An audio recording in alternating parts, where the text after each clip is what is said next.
Good morning and welcome to Fox 29's News Now on this Tuesday morning. In Delaware County, a woman set a home she was recently evicted from on fire. Now there's a warrant out for her arrest. Fox 29's Lauren Johnson filed this report. Well, during the course of the investigation, police learned that their leading lady in this investigation was a woman who actually used to live inside that home. Let's take a look at her so you can get a good look. She's 20-year-old Tracy Davis. Police want you to help them locate her, and she's on the run this morning. In the early morning hours on Sunday, she came to 34 Keystone Avenue and lit it up. Police say when they arrived with firefighters, smoke was pouring from a second-floor front bedroom, and the home was completely engulfed. Neighbors can remember that fiery scene. A lot of chaos, a lot of smoke, fire, no one knew what was going on, and basically a lot of fear because the smoke was spreading. It was spreading to the adjacent house and the adjacent houses between, and we had a lot of concern for the lady that lives to the left or to the right. Now a warrant has been issued for her arrest. The charges are serious: arson, reckless endangerment, and other charges. Police also tell us they have recovered some other evidence that links Davis to this crime. That, in addition to a witness saying the disgruntled woman was seen trying to enter that home just moments before the fire. And if all of that was not enough, Davis reportedly called the homeowner, her former landlord, just moments either before or after the fire, telling her that she had set it.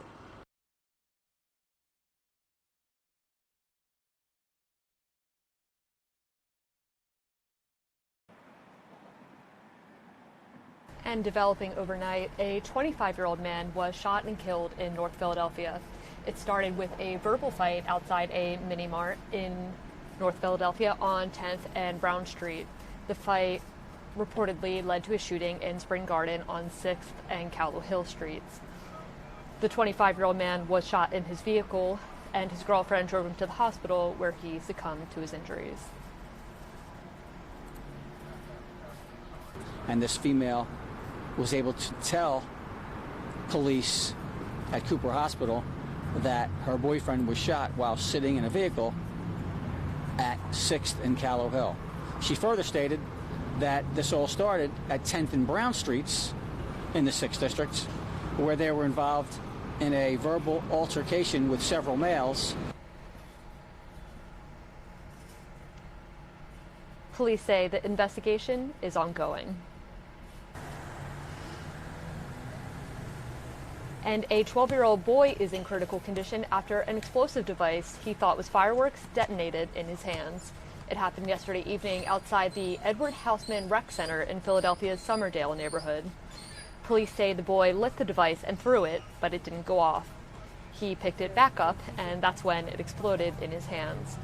Both of his hands were partially blown off, and the boy remains in the hospital at Einstein Medical Center.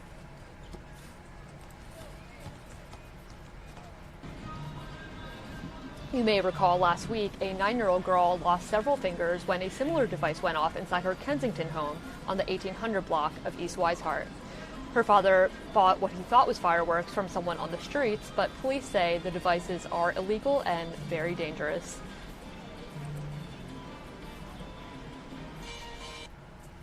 And in Camden County, police made a second arrest in the death of 20-year-old Curtis Jenkins III. He was making a food delivery when police say he was robbed, kidnapped, and killed. His body was found a few days later inside an abandoned garage. Prosecutors have already charged Brandon Beverly in his homicide. Police say they've now arrested 22-year-old Jalen Carr as an accomplice. Jenkins will be laid to rest on Saturday.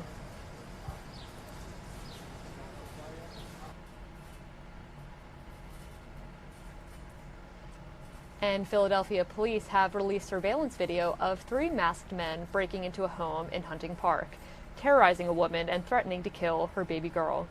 It happened 2 weeks ago on the 4100 block of North Franklin Street.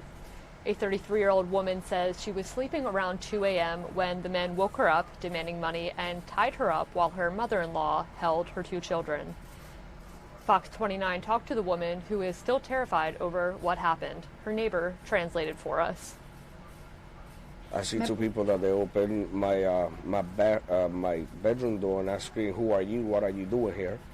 Me pusieron una pistola y me dijeron no hable.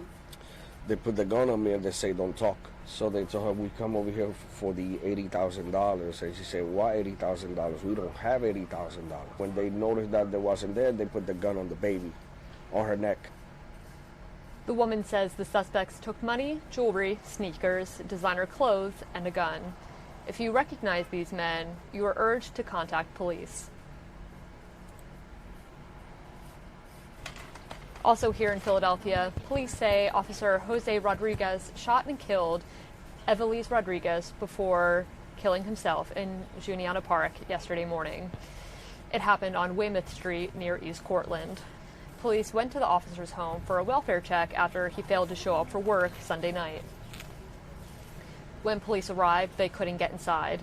A short time later, his 17-year-old daughter called, saying she was also concerned, so they went back, entered the home, and found the bodies. Jose and Evelise had 2 kids together, and he was an 11-year veteran of the 19th District.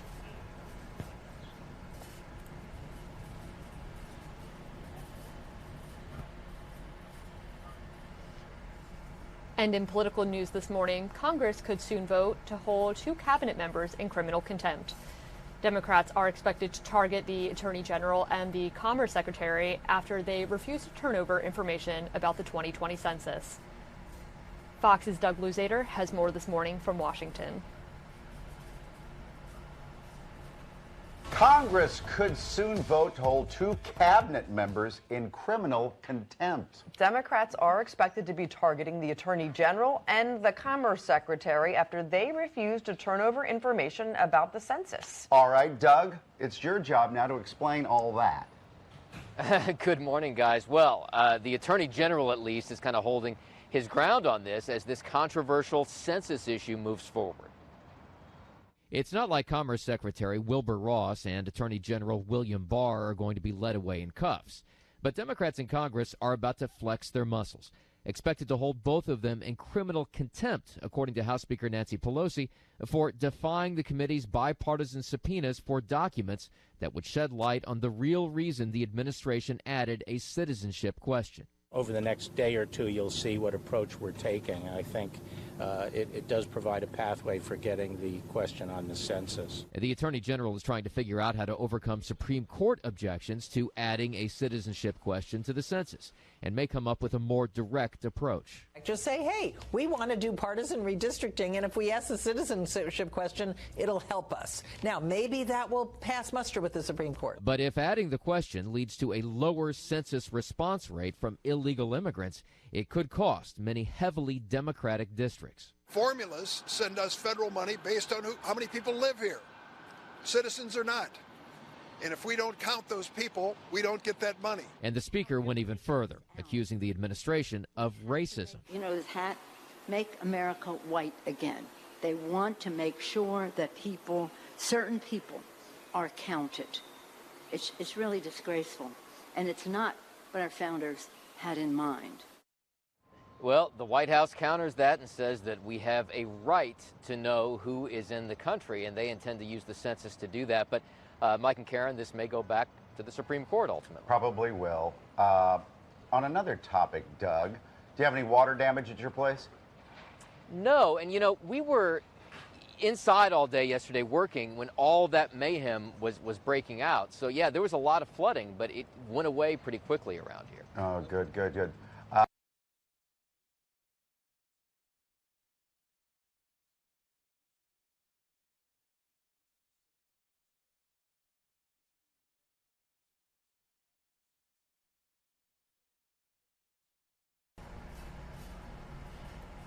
And in consumer news this morning, if you've encountered bullying on social media apps, one of those apps is looking to make a difference. Instagram is introducing a new way to silence online bullies. We checked in with Fox Business this morning to discuss.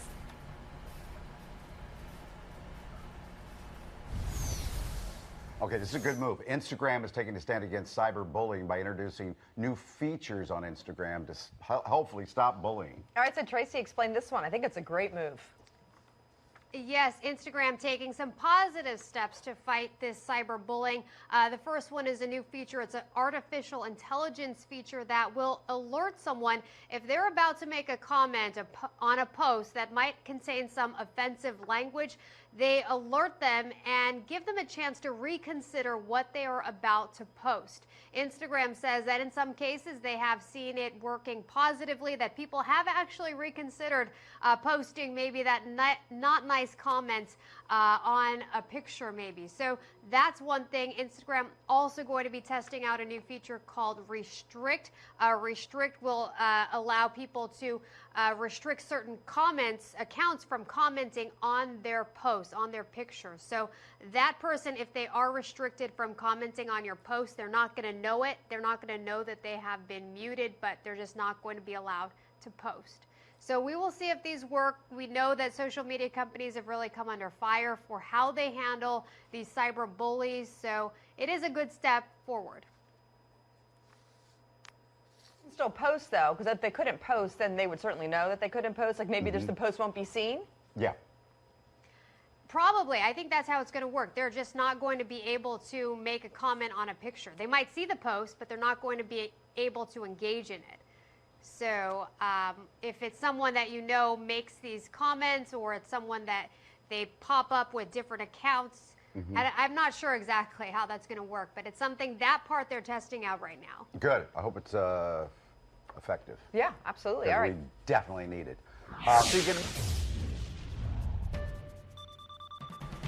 And moving on to your Fox 29 Weather Authority. The Philadelphia area is slated for a mostly sunny day Tuesday with a high of 90 degrees. So up a bit from yesterday's rather temperate 80 degrees. Temperatures are expected to remain in the low 90s and upper 80s for the rest of this week. And rain does have a decent chance of returning to our forecast Thursday and Friday with scattered thunderstorms.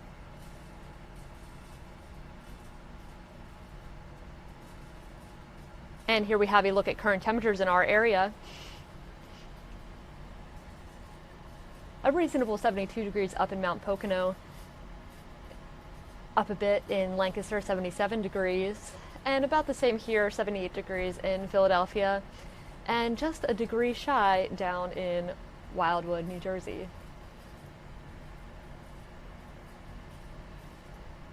And looking ahead to your 7-day forecast, again, it's going to be sunny and warmer on this Tuesday, though less humid than it's been recently.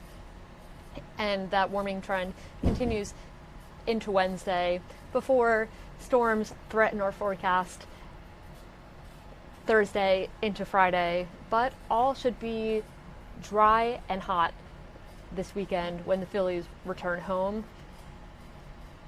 Saturday, Sunday, and Monday. And don't forget to download the latest version of the Fox 29 Weather Authority app to have the latest forecast right at your fingertips.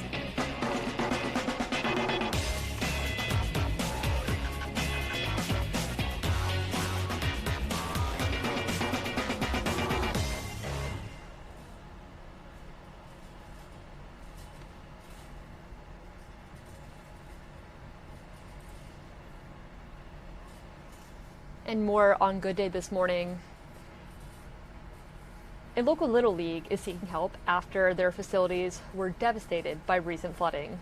Joshua Monday, the president of the Little League, joined Fox 29's Good Day this morning. Right, Good Day Philadelphia viewers. You've been with us for years and years. We need your help one more time. In Burlington County, some South Jersey Little Leaguers are trying to dry out and get back on the field. Because we had so much rain and flooding last month right near the Rancocas Creek. It wrecked the Rancocas Valley Little League fields on Mount Holly right there. But this is that was the inside where they had all of their, all the stuff that they need, all their equipment and gear. So they've been having kids go there and practice and play baseball ever since the 50s, but now they're in a lot of financial trouble. Well, listen. I wanted to play on it, but I couldn't. We had mowers, and here we had 3 freezers and 2 refrigerators. Sports equipment like catcher's gear, helmets, bats, gloves. We have extra uniforms. All that's gone. All that's destroyed. We can't give it to them because it's been sitting in the water for 48 hours. All right, let's get him some money. Joshua Monday, the president of the Rancocas Little League, is with us now. Josh, thank you for being with us. Ever seen anything like this before? No, not at all. It was pretty awesome to see. I was in awe the whole time as I was out there wading through the water. Yeah, and kayaks. Some of the kids were out in kayaks. We're looking at footage right now. How much damage do you think financially? We're looking in the ballpark of $20,000, and that's a fair estimate of everything that we've lost, and not including all the little things. There's plenty of stuff that's been overlooked, I'm sure. Do you have a GoFundMe right now that people can reach out and help out? Oh yeah, the GoFundMe for RV Little League flood recovery is out there right now, and it's doing very well thanks to your spot as well, that we doubled our numbers last night, and we're on our way. Oh, good. What's it at? What was the latest check on that? Let's punch it up on our screen too, if you can get it from the control room there. I think it was 27, over 2,700 right now. Yeah, at our goal of 5. So we're doing very well. We're very happy with that. The goal is $5,000. So where are you going to get the other $15,000? Well, we've had other donations coming in, private donations as well. We just started off with a modest number, and this was just kind of a basic number that we could get to get our kids back playing and to get the ball rolling for us to get back into our concession stand. What was the reaction of the kids? Well, it was a little bit of shock and dismay. We were supposed to have our picnic the following weekend, so that happened on a Thursday. We were going to have our picnic on that Saturday in our awards ceremony, and unfortunately that all got canceled. We were fortunate enough to have it this last weekend, so we did eventually have a good coming together of all the families and all the kids, and were able to present all their trophies and awards. But it was a big stinker, you know. We're talking 2 weeks plus that we had to wait for it. Literally a stinker. So Joshua, was that the trailer behind you that got flooded out? Oh, that trailer actually houses the refrigerators and freezers that we've been that we lost out of the concession stand. This was actually one of the only dry spots that we were able to have. So we had literally floated out the freezers, refrigerators, and brought them all to here. We're still waiting on the insurance process before we can figure out, you know, getting removal of that kind of stuff. I guess a lot of rain helped the grass grow, but it sounds like you're mowing grass right now. Oh yeah, no, we're getting prepared. We have a tournament coming up next weekend, and the lawn definitely. I haven't had the water all season long. We've had enough rain around here, and it's been pretty crazy with that. The fields are okay. We've lost a lot of field dirt from the inside. But you know, that's been able to be replenished. They're obviously, like, we had to do a lot of work to these fields. So our 2 main fields we've been working on a lot to keep up against it, because once it flooded, the grass wanted to grow on the infield. Yeah, it looks good though. Yeah, it's more the concession stand and all the other stuff and the equipment that's the bad part. You can still play on grass and dirt. Oh yeah, no, we just needed it. Yeah, we just needed a good cut of the grass and some rain to wash the river muck away. But the other parts where the concession stand are, that's the parts that got damaged that we can't really access. Hey, good luck to you, Josh, and give our thoughts to the kids there. Let's get back on the field for sure. And there's the GoFundMe page at 2740. You think we can get to 5,000 by 10 o'clock this morning, folks? I hope so, and I think that there's really nice. A lot of people, they're donating like $20 donations, and that's all. You know, no one has to come up with, you know, some crazy number, like just a little bit that you can. All right, we'll keep monitoring that throughout the day. We'll take a quick break. And more on Good Day this morning. We discuss the unusual case of a New York couple who gave birth to twins in March after traveling to Los Angeles to undergo in vitro fertilization. And that couple has filed a lawsuit against its fertility clinic, claiming that a mix-up resulted in them giving birth to another couple's children. That couple now has to give the newborns up. Fertility specialist Dr. Deanna Brazil and attorney Ken Rothweiler, who has covered many medical malpractice cases, joined Good Day this morning to discuss. This story from yesterday. A Queens, New York couple is suing their fertility clinic after the woman says she gave birth to someone else's babies. Right? She did, in fact, give birth to somebody else's babies. That was what it was genetically proven. So the couple was getting IVF, which has become widely very common right now, but she was getting it done in California. They had tried it before and were unsuccessful, and they'd been years and they were desperate. So they went to a place called the CHA Fertility Center in Los Angeles, told they're the best in the whole world. They tried to have one embryo transplanted, and that pregnancy didn't happen. Then they had 2 girls put in, and they're like so excited, you're going to have twin girls. But when the babies were born, they were boys, and they were not Asian, and the parents were Asian, and they knew immediately that these children were not their own, and then they were given away to their original parents, those babies. So we reached out to that center, but we haven't heard back and gotten a statement from them. Well, let's talk about this. Fertility specialist Dr.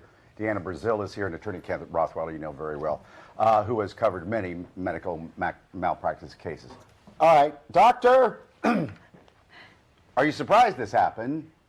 Are you shocked that it happened? Oh, absolutely shocked. Obviously an egregious error that resulted in disastrous consequences for everyone involved. My heart breaks for them. How did it happen? I'm not completely sure. I mean, at Mainline Fertility, we have a comprehensive system of checks and balances to ensure all embryo safety for our patients. I can't fathom how this would happen, to be honest. Clearly some type of a labeling error is my best guess. It probably was labeling. But it's so strange because the 2 babies that she ended up delivering full term, the 2 boys, are not even related to each other. Correct. So it seems even weirder because when you store the babies, the embryos, aren't they in like a big thing and they're labeled so easily? It's so weird that that would happen. Each patient has their own individual collection vial, if you will, in which the embryos are placed. And then each cycle, should she do more than 1 egg retrieval and get more than 1 embryo, each one would have its own separate vial as well. Clearly labeled. I mean, at Mainline Fertility, we label them with a 3-system, a unique identifier number, a color, as well as the patient's name. Additionally, we have both 2 skilled embryologists, 2 pairs of eyes to eliminate human error. So help me. So you got 2 embryos. Could there possibly 2 different samples of sperm? Well, again, they should have been uniquely identified such that that would never occur, but that's entirely possible as much as this screw-up occurred. It's Whoa, what a mess up. Well, what happens here, there's a lot of questions that we don't know answers to. That's why in the legal system we do depositions. So what we do is we'll take the depositions in a case like this of all the people that were involved and find out exactly what happened, what was labeled, what wasn't labeled, how exactly it happened. Because right now we're just kind of guessing. Here's what we do know. The wrong embryo was put in her, right? 2. Which, by the way, with genetically tested embryos, the standard of care is to only transfer 1, regardless of whether they had failed once. Because the likelihood of twins is so tremendously high if you transfer 2. So you can imagine the emotional upset. You know, first of all, she expected girls. Now she has boys. And when they came out, you know, both of the mom and dad were Asian, and both of these children weren't Asian. So who has the kids? They took the children away. The children aren't hers. They're with the genetic parents. The biological parents, who, by the way, have to go through some terrible heartbreak as well right now because they didn't get to carry that pregnancy for 9 months. No. And they must have had either a failed transfer with the wrong embryo previously, or, I mean, why else would the other parents not have already had a pregnancy ongoing as well? Poof, instant parents. That's exactly. So actually, you could potentially have 2 lawsuits here. Obviously, the woman who had the wrong embryo put in, she has a lawsuit, and the people whose embryos, you know, 2 sets of biological parents, so 3. They will have a lawsuit too. Yes. So this clinic has a big problem, and this is a huge lawsuit against this. Millions and millions and millions, because emotionally you may never recover from something like How that. could she ever recover from this? Her entire life, she'll always know that she carried to term babies that weren't hers and that were given away. So this is a huge lawsuit. It's not like she signed up to be a gestational carrier. That's exactly right. And then she's never had her own babies after all of this since, you know, whatever, 2012. And where are her embryos now? Where are her true They embryos lost now? them. They lost those embryos. But that's what a lawsuit will determine. Those embryos have to be someplace, right? I mean, they just probably weren't discarded. So I'm sure the mom and dad are now going to say, where are those embryos, so that they can have it done right. I'm sure they're not going to give up, and I hope they don't give up. Of course. Because they have 4, I think, that are still viable. There were 3 girls and 1 boy. One failed. The first one failed, and then this was the second one. That's maybe correct. they'll have babies someday, and certainly Horrible. millions of dollars. We can only hope. It'll be millions. Well, I would love to have heard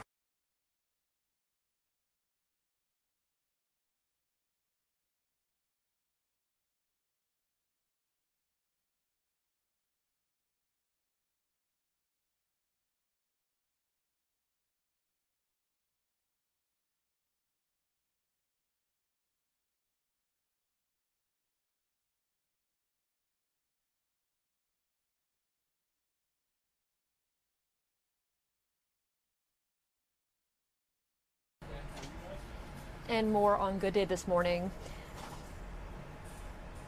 Just when you think that you've seen it all, think again. Instead of chips and candy, there are now machines that vend champagne. Fox 29's Lauren Johnson filed this report.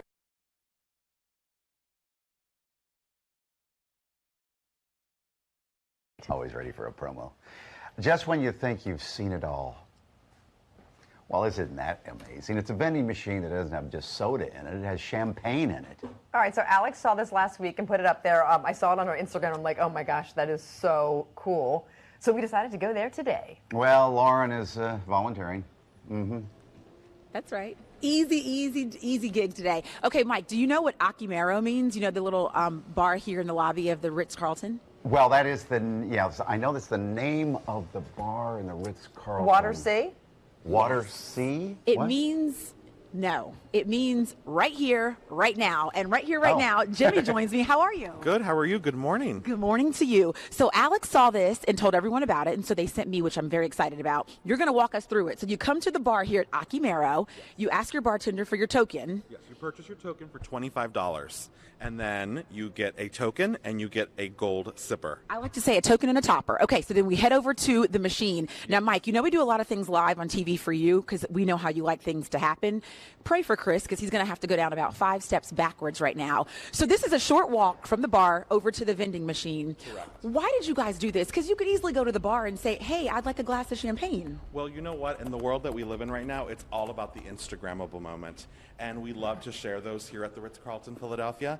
And so the machine, when you see it, on top of it, there is a hashtag that's ready for you to kind of hashtag when you're purchasing your bottle, and it's RC Memories. I love it. Okay, so I have my token, thanks to you, because the bartenders are still preparing for the day. Yes. I pop it in. What's next? You pop it in, and then you pick whichever number you would like. If you want the Brut Imperial, the Rosé Imperial. Okay, Karen, do you want Rosé or you want a Brut? What do you want? Ooh, goodness. Want to do a rosé? Let's do a rosé. Since there's no 29 for us to pick, let's just pick 33. Okay, watch bottle 33.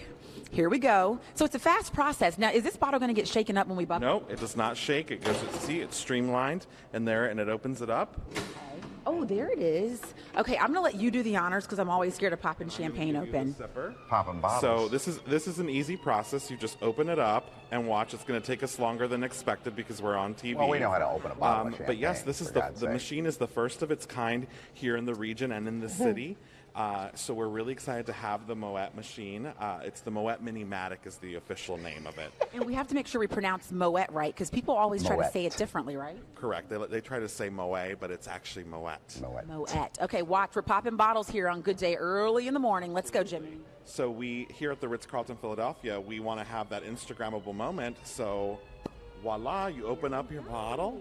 Now, I like this. You don't want people to just walk around the hotel drinking out of a bottle, right? Absolutely. So you can you put this right in, and there you go. You're ready to drink your perfectly chilled champagne. And this is great for guests who are staying in the hotel, but also for lobby patrons and anybody coming in from the outside. They can come in, purchase their mini bottle of champagne, and then drink it here in the lobby or take it up to their hotel room. Now, this can happen as long as the bar is open, correct? Absolutely. You can purchase your golden token during bar hours. Well, I have a question. Karen, I know you picked the rosé. Oh, what's your question, Mike? I've got a number of questions.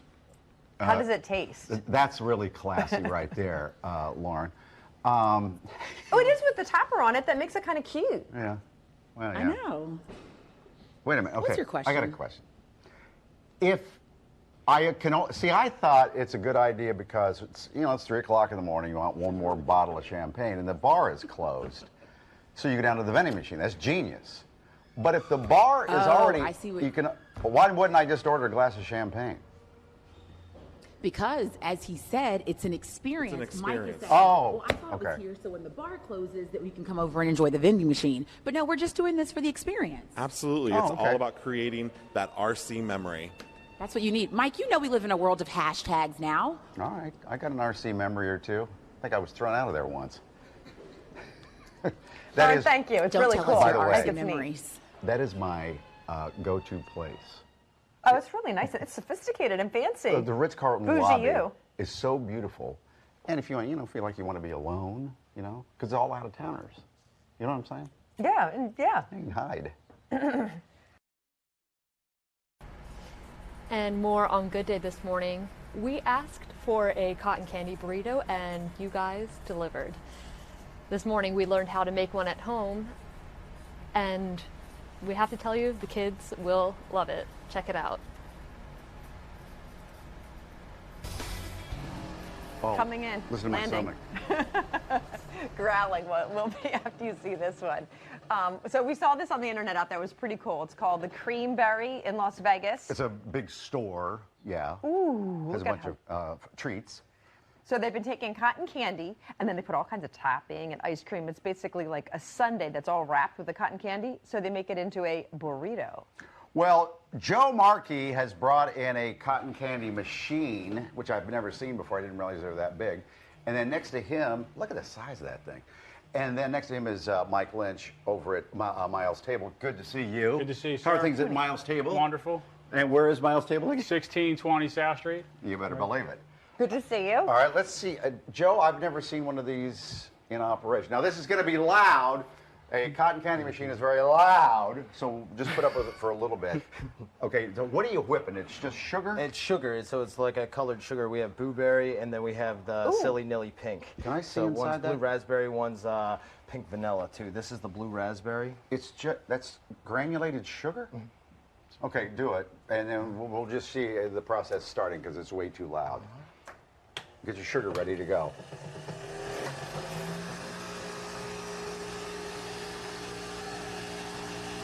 And it just sort of grows, almost like hair or something. And then it eventually gets big enough to put on a stick. Yep, and you'll start winding it. Okay, and shut it up. But you've made, thank you, you made a bunch of them here. So, Mike, you ready to turn that into a burrito? Yes, my favorite. So, what color do you want? I'll go blue. You want to mix it? You I'll mix it. Yeah, let's mix it. Yeah. I say we go with a mix, all right? This is blue. Blueberry. Blueberry. All right, so what we're going to try to do here. It seems like any type of moisture would make it disappear like your saliva. It kind of just, anything you're going to put in is going to make it hard to kind of. Yeah. So we're making, let's call it a tortilla, right? All right. Ice cream. But first we're going to fool around with toppings. All right. It's early in the morning, so we're going to do some, I think these are called Pop-Tarts. Pop-Tarts? We got blueberry. All right. All right. What else you like in yours? I like the Fruity Pebbles. Fruity Pebbles? All right. Guess you guys are sharing. Yeah. Are these leftover Easter They're eggs? Mentos. No, I don't want that. No? But that's too far. What the heck is that's that? Unicorn dust. I brought that for my daughter. Okay. Unicorn dust. She can get this for me at any time. You got to sprinkle it with a little love, though. Is All it right? just sugar? It's just sugar. That's all it is. Yeah. It's not real unicorn. What the heck is that? They're figs. They'll help you stay healthy. Fig, get out of I'll here. eat those And then separately. yeah, there you go. Marshmallows. And then marshmallows. Yeah, sure. Yeah. It seemed like we picked the right ones out for you. Here. These are cookie dough marshmallows. What flavor is purple? Purple is a mixture of berries. So we got raspberry, blueberry. All right. It's, yeah, get in there. And then what's the blue? And then the blue is actually cotton candy. So it's Oh. almost like, Oh, God. yeah, Cotton a little candy, bit cotton candy. of good stuff inside. Yup, fingers, you do good at this. You did a summer job, didn't you? The darn right I did. Yeah, I can see it. Okay. All right, so now we've made our tortilla, right? We've got everything in it. Nothing else? Okay, we're going to go. We're going to roll it up like a little burrito. All right? God. Hold on here. Oh. We ain't done yet. No. We got to cut it and serve it. But you got to get your little bit of, we'll get you a nice little plate here. What's this red sauce? That's coming next. It is? Yeah. It's not blood, is it? I sure hope not. All right. Plate it. All right, so we're going to plate it on our little ice cream in the summer. It's fun. All right, and then we got you a little bit of, because you need a burrito, you got to have some hot sauce. What? Strawberry flavored hot sauce. Okay, it's not really hot, is it? I don't know. You're either going to taste it. All right, good. Oh, it's delicious. Mmm. Oh, that's good. We got some napkins for you too, guys, I hope. Did you show off the inside? Mmm. Because that's what's so cool about it. Right there. Oh, You got it. I'm going to need a spoon. I can't I'm going to burrito. need a spoon. Here you go. You got a spoon right Yeah. here. We got a spoon for you, sir. Kids would love it. It's off the charts with the Fruity Pebbles in it and the ice cream and the cotton candy. I was expecting to hate it. Oh, it's too good. It's really good. It's so delicious. Every kid in the world. I think it'd be good, maybe 3-4 bites, and then that would be it for me. You can have them all split it. It's you're bringing out the 6-year-old inside of all of us. That actually is good. Thank you both. Good to see you, man. Thank you, guys. Bye-bye. Thank you. Thanks, Mike. And more on Good Day this morning. If you're looking to cruise Rehoboth Bay on a floating tiki bar, we have you covered. Fox 29's Richard Curtis made the trip to Delaware this morning to find out more. All right, Dewey Beach is known for its big-time fun, a lot of parties, but one man, Larry Census, is bringing the party to the Bay, right? Good to see you. That's right. Good morning. Good morning. We're out here Rehoboth Bay, cruising Tiki's Rehoboth Bay. We're bringing the Tiki boat to the people. We have a safe captain that's not drinking, can take you out. You can do whatever you want to do. Well, this is unbelievable. It's a huge floating tiki ship where you bring your own drinks, you bring your own food. This guy pops you out. Here's a 26-year Coast Guard veteran, so you know you're safe. But people can come out here, float around Rehoboth Bay, and just have a really good time with friends. Absolutely. We can take you out. If you want to go swimming, we'll drop an anchor. You can jump off the boat, do a little swimming. Whatever, gender reveals, wedding showers, whatever you want to do. And this thing's already making big-time waves because Steve and Carolyn Kuhn, you guys are on vacation right now. Yeah, woo! This is awesome. Great, yeah. I mean, what better way to spend a nice, relaxing day than to cruise the bay and cruise the Tiki's? Well, you saw this yesterday and we're like, we got to rent this thing. Absolutely. We were sitting on the beach there and we saw this thing float by and I'm like, what is that? What is that? It looks like so much fun. And now you're on it, and it is a lot of fun, right? You're drinking mimosas this morning, and this could be you. Look, get 6 of your closest friends, get on here. They can rent the boat. They're doing a special all throughout July right here in Dewey Beach in Rehoboth Bay. And right here, look, when you're the captain of the boat, you got to wear your captain shades right here. You got yours? We got ours. What do you say? I'm in good hands right here on the bay.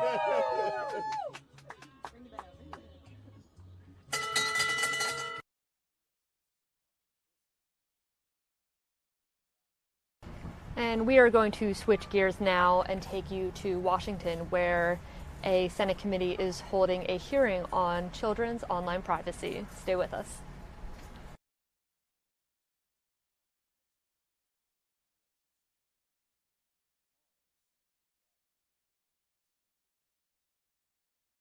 Law enforcement intelligence community on the threats facing our elections in 2020. Russia has interfered in our elections. Everyone agrees with that. And our administration is doing nothing to stop it from occurring again in 2020. So we need a briefing by law enforcement on how serious the threat is. They've said in public statements serious, and what we're doing to stop it. I am glad that Leader McConnell agreed to my request and has worked with us to schedule a briefing. It should dispel all doubt in this chamber about the need to take action ahead of next year's presidential elections.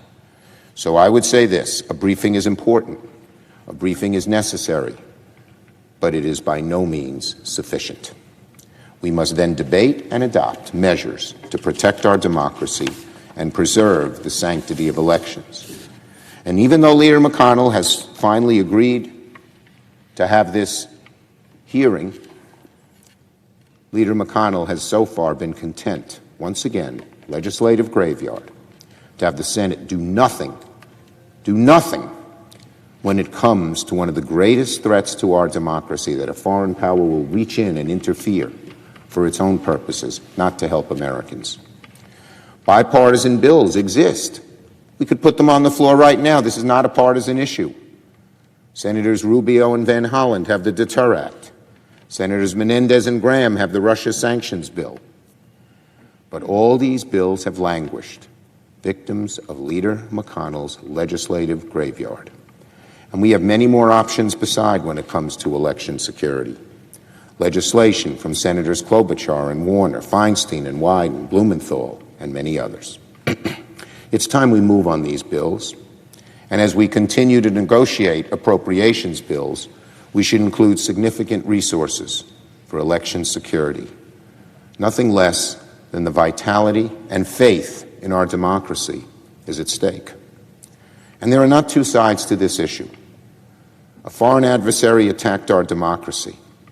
I expect that Special Counsel Mueller's testimony next week will highlight, once again, that Russia's efforts to interfere in our democracy were sweeping and systematic.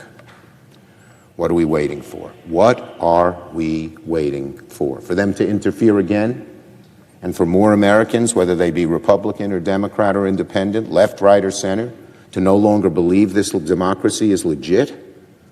For 243 years since Declaration of Independence, and certainly since the signing of the Constitution a few years later, we've had faith in this democracy, even when the outcome isn't what we want.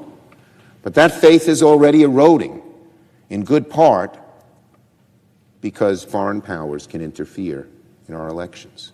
We cannot let that happen, no matter who you are, what your politics are. But Leader McConnell is standing in the way of what could eat at the roots of our democracy and eventually make this mighty oak, the American experiment, fall. We don't want that to happen. The briefing tomorrow is a good step, but it's only one step. We need to take more. We need to act to prepare our democracy for the challenges ahead. And finally, this one I just felt it was important to point out. President Trump amazingly attacked Fox News in the last.